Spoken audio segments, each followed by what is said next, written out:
नमस्कार। स्वागत है आपका अजीत अंजुम जी के यूट्यूब चैनल पर। मैं हूं अशोक वानखड़े। प्रधानमंत्री आदरणीय नरेंद्र मोदी जी का एक साक्षात्कार आज तक चैनल ने जारी किया। गंगा के 80 घाटों का एक क्रूज द्वारा वो दौरा कर रहे थे। घाटों के दोनों तरफ लोग मोदी मोदी का नारा लगा रहे थे। बीच में एक एंकर रिपोर्टर उनका साक्षात्कार ले रहा था। और आज पहली बार नरेंद्र मोदी जी को जब मैं सुन रहा था तो मुझे बाबा मोदीश्वर सुनाई दे रहे थे। एक आध्यात्मिक गुरु जैसी बात कर रहे हैं वैसी वो बात कर रहे थे। उन्होंने कहा कि आज गंगा सप्तमी है, आज ही के दिन गंगा का अवतरण हुआ।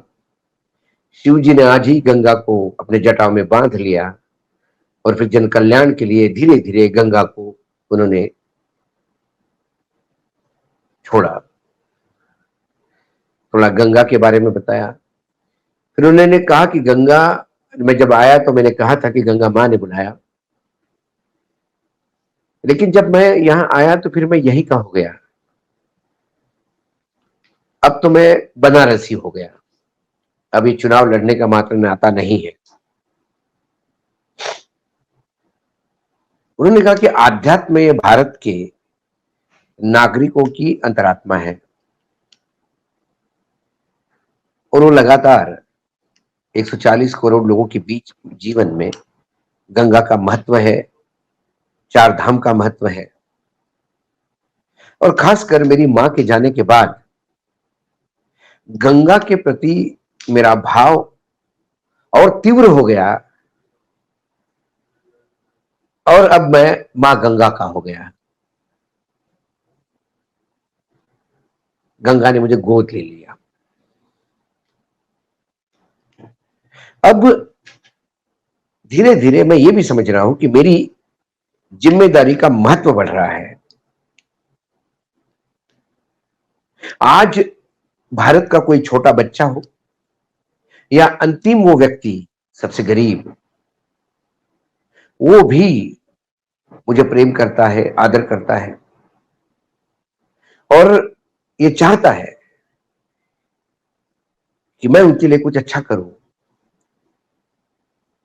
बस मुझे डर ये है कि मुझसे कोई गलती ना हो जाए। मेरी मां ने मुझे जरूर जन्म दिया है, लेकिन अभी तो मेरी गंगा ही मां है। जब ये बोल रहे थे तब किनारे पे जो लोग हाथ हिला रहे थे, जब ये तमाम बातें, आध्यात्मिक बातें जब वो कह रहे थे कि परमात्मा ने मुझे भेजा, मेरा जन्म, परमात्मा ने मुझे भारत भूमि तय के लिए, मेरा जन्म के लिए, और भारत भूमि पर मुझे एक कार्य के लिए परमात्मा ने दिया। मतलब अभी वो जो प्रधानमंत्री है वो परमात्मा ने, ईश्वर ने उनको बोला कि तुम प्रधानमंत्री बनो। ये सब भाव बताते समय वो भावुक हुए। माँ का नाम लिया तो भावुक हुए, थोड़ी देर रुके, गला रोंदा गया, आंखों में पानी, पूरा झमाझम कार्यक्रम। और जब लोग हाथ दिखाया तो उन्होंने उस एंकर को कहा कि ये भाजपा नहीं है। बहुत छोटा शब्द है। उन्होंने कहा ये भाजपा नहीं है। उसका कहने का मतलब था कि ये जो तमाम लोग आज मेरे स्वागत में खड़े हैं, जो मेरी झलक पाने के लिए यहाँ पे तैयार है, क्योंकि उसके पहले एंकर महोदया ने कह दिया था उनको कि मैं जब आपके रोड शो में देख रही थी कि यहाँ हर आदमी आपकी एक झलक पाने के लिए लिया था, एकदम पागल हुए जा रहा था। तो तब उन्होंने उन लोगों की तरफ देख के कहा ये भाजपा नहीं है। यही एक विश्लेषक होने के नाते मुझे लगता है बहुत बड़ी बात आज मोदी जी ने कह दी। आज जो मोदी जी का फैन फॉलोइंग है, आज जो मोदी जी के पीछे लोग खड़े हैं, वो इसलिए नहीं कि ये भारतीय जनता पार्टी के नेता है। मोदी जी का कहना था कि नरेंद्र मोदी ही अब ऐसी स्थिति में आ गए हैं कि मोदी इस ब्रांड के पीछे लोग खड़े हैं, अब भाजपा पीछे रह गई है। और वास्तविकता यह है कि अब भाजपा पीछे रह गई है। वास्तविकता यह है कि संघ भी पीछे रह गया है। वास्तविकता यही है, इस पिछड़ेपन में ही संघ और भाजपा दोनों जगह पर कहीं ना कहीं अंदर ही अंदर एक भयावह मंथन चल रहा है, और उस मंथन से क्या क्या बाहर निकलेगा भगवान जाने। लेकिन आज नरेंद्र मोदी के सामने हम कहा, ये संघ में और भाजपा में भी लगातार मंथन चल रहा है, विचार मंथन चल रहा है, चर्चाएं चल रही है। जो लोग नाराज है दोनों जगह पे, वो एक दूसरे से कानाफूसी से बात करते हैं, टोह लेने की बात करते हैं, क्योंकि भाजपा की सरकार की जगह मोदी की सरकार हो गया, भाजपा की गारंटी के बजाय मोदी की गारंटी हो गई। और आज तो उन्होंने उस क्रूज पे खड़े होकर कहा कि लोगों को देखते हुए ये भाजपा नहीं। ये बहुत बड़े मायने थे आज इसके साक्षात्कार के। हालांकि साक्षात्कार में पूरा लूज मोदी जी को दिया था, मोदी जी को कोई ऐसा मतलब हर सवाल महिमा मंडन करने वाला ही था, लेकिन एक जगह मोदी जी उखड़ भी गए, ऐसे दिखे उखड़ते हुए, उस पे भी मैं आऊंगा। लेकिन उन्होंने कहा कि शायद परमात्मा स्वयं ने इस काम के लिए मुझे भेजा है, भारत भूमि को चुना है, मैं सारे बंधनों से विरक्त हूं, हर काम पूजा की तरह करता हूं, और हर एक को मैं ईश्वर के रूप में देखता हूं। जनता जनार्दन ही ईश्वर है। 140 करोड़ देशवासियों का भारत है ये, और मैं इनका हूं 140 करोड़ लोगों का। उन्होंने कहा कि भारत के सामर्थ्य को विश्व ने नकारा। आगे वो कहते हैं कि 140 करोड़ लोगों के हर माँ बेटे की इच्छा होती है, बेटे की, कि अपने माँ बाप को 4 धाम की यात्रा करवाओ। वो कहते हैं कि गंगा स्नान करवाओ। इसलिए मैंने हर तीर्थ यात्रा पे गंगा, नमामि गंगे में बहुत पैसा खर्चा करके गंगा को क्लीन करने का प्रयास किया, और एंकर ने कहा कि गंगा साफ हो गई, या एंकर ने सर्टिफिकेट भी दे दिया प्रश्नकर्ता ने। आगे उन्होंने कहा कि हर जगह पानी हो, टॉयलेट हो, स्वच्छता हो, इंटरनेट हो, क्या ये मांगने का अधिकार नहीं है इन लोगों का तीर्थ क्षेत्र पे? इसलिए मैंने ये कॉरिडोर बनवाए। उन्होंने कहा कि चलो छोड़िए, अब ये बात तो बहुत होगी कि मैंने आध्यात्म पे बात की, लेकिन मेरा माइंड कमर्शियल भी है। मैं कमर्शियली भी सोचता हूं कि इसमें कितना लोग आएंगे और इससे कितना फायदा होगा, कितना टैक्स कलेक्ट होगा, देश का कितना भला होगा, ये भी एक एंगल इसमें है। अब यदि इतने पे ही बात करें, तो प्रधानमंत्री जी ये चाहते हैं कि जब आप तीर्थ यात्रा पे जाएं तो आपको शुद्ध पानी मिले, स्वच्छता मिले, टॉयलेट्स हो, इंटरनेट भी हो, ये सारी तमाम चीजें हो। सवाल है ये तीर्थ यात्रा पे क्यों हो?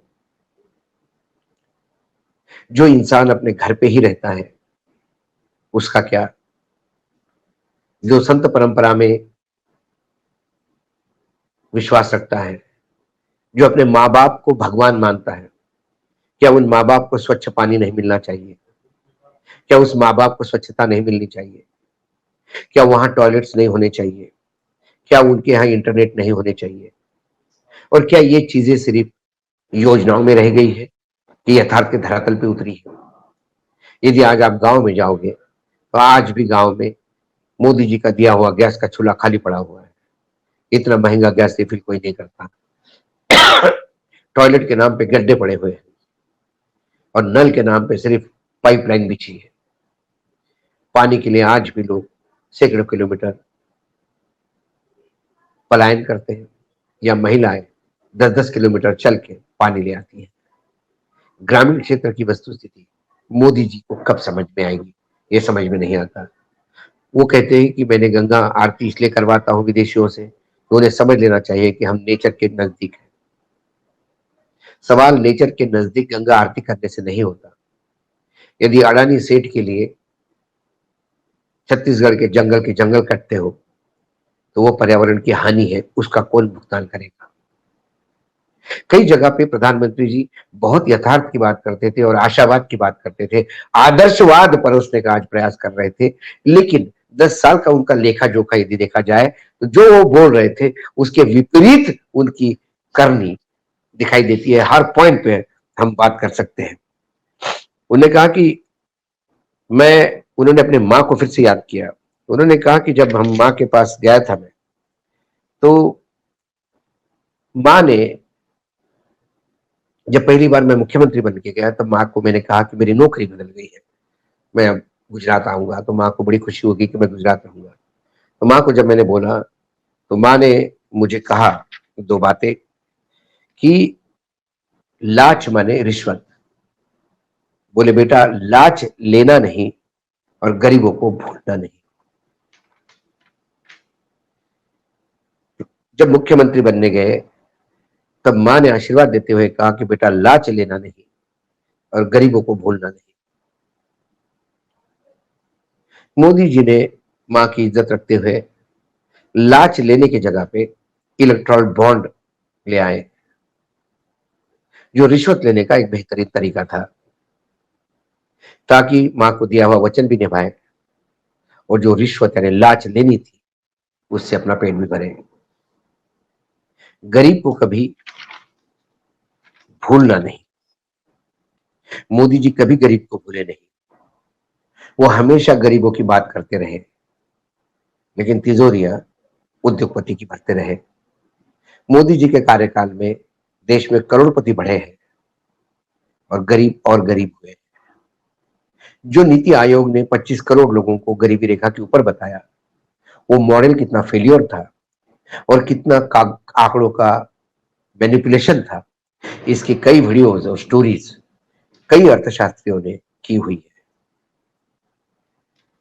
उसके बाद उन्होंने कहा, जब 100 साल की मेरी मां हुई, तब मैं प्रधानमंत्री था, तब मैं फिर आशीर्वाद देने गया। तब मेरे मां ने कहा था, काम करो बुद्धि से, जीवन जियो शुद्धि से। प्रधानमंत्री जी ने वाकई बुद्धि से काम लिया।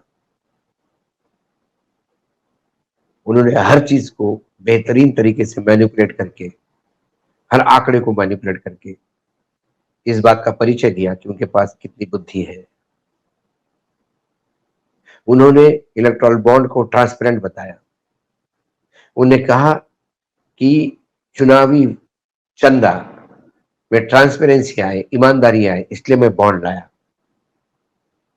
ये बुद्धि से दिया हुआ उनका उत्तर है। वो इसलिए क्योंकि वो जानते थे कि गोपनीयता होनी चाहिए, इसलिए बॉन्ड लाए थे।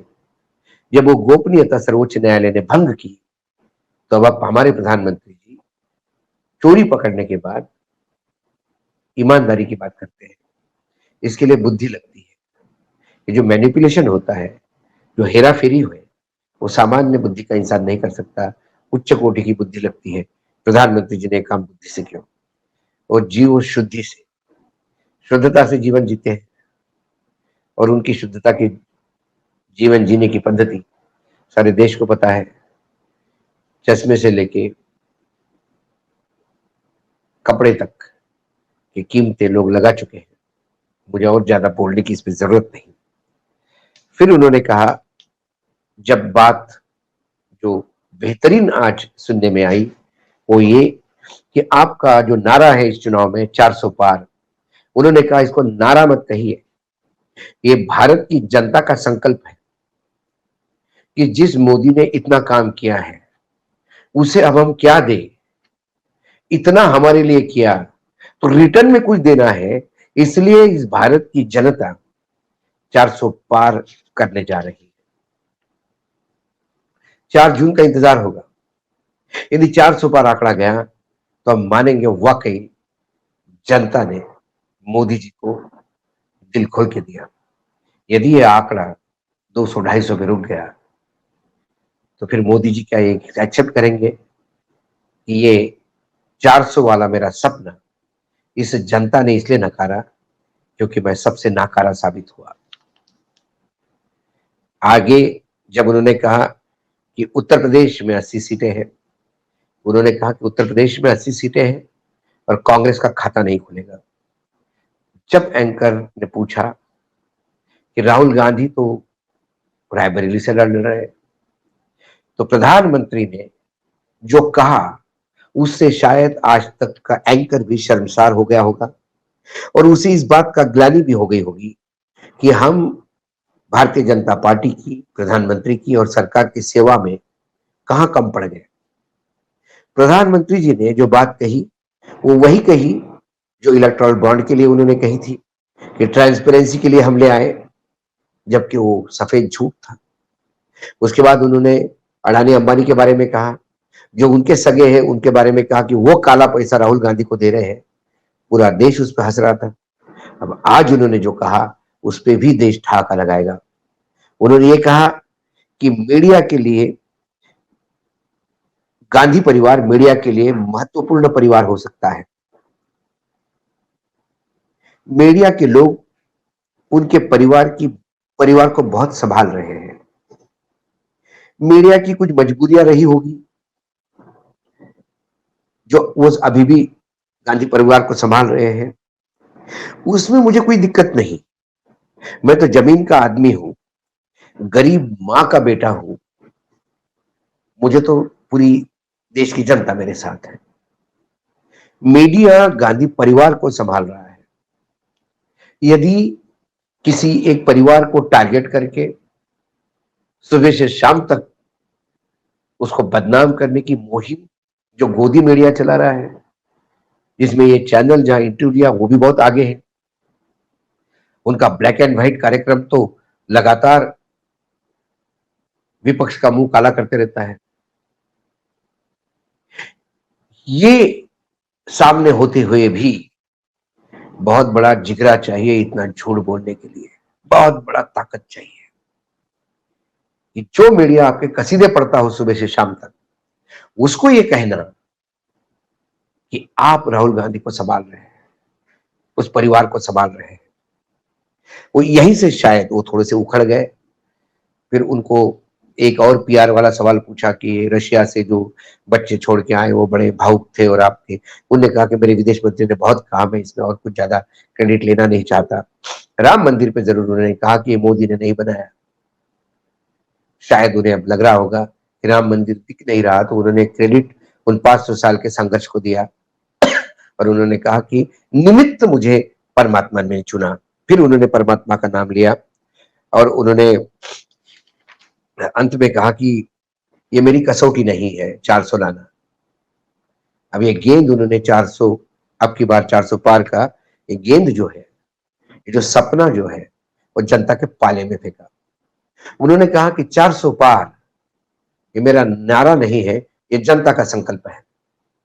ये मेरी कसौटी नहीं है, ये जनता की कसौटी है कि मुझे 400 पार दे।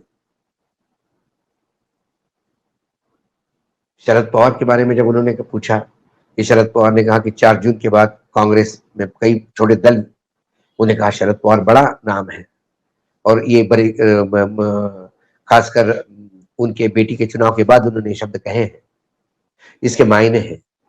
उन्होंने कहा कि लीडर ऑफ अपोजिशन या विपक्षी दल की मान्यता प्राप्त करने के लिए जितना आंकड़ा चाहिए उतना भी कांग्रेस को नहीं आएगा, इसलिए छोटे दल सम्मिलित हो जाएंगे कांग्रेस को ताकि वो आंकड़ा पार कर पाए। और अंत में फिर एक बहुत ही सॉफ्ट सवाल था कि G7 की मीटिंग हो रही है, क्या आप उसमें जाएंगे? मोदी जी ने कहा मुझे न्योता आएगा, 4 तारीख के बाद मैं तुरंत शपथ लेके जर्मनी G7 की मीटिंग के लिए चला जाऊंगा। आज इस पूरे इंटरव्यू में जो मैंने मोटी मोटी तौर पे बात लाई, उन्होंने इस बात को फिर ठुकराया कि राम मंदिर ये चुनाव का मुद्दा नहीं है। वो इसलिए भी नहीं है क्योंकि अब वो चल नहीं रहा है, क्योंकि जो राम को लाए हैं उन्हीं को लाएंगे, ये जो नारा था ये नरेशन अब पीछे पड़ गया। जब राम नाम नहीं चल रहा है तो उन्होंने कहा कि राम का मुद्दा, ये चुनाव का मुद्दा कभी रहा ही नहीं, जबकि रथ यात्रा अडवाणी जी की राम को लेके ही थी और उसी रथ यात्रा के बाद बीजेपी का पुनर्जन्म हुआ। लेकिन बीजेपी राम का नाम लेते हैं और राम से परहेज भी करते हैं। उन्होंने साथ में ये भी कहा कि राम मंदिर के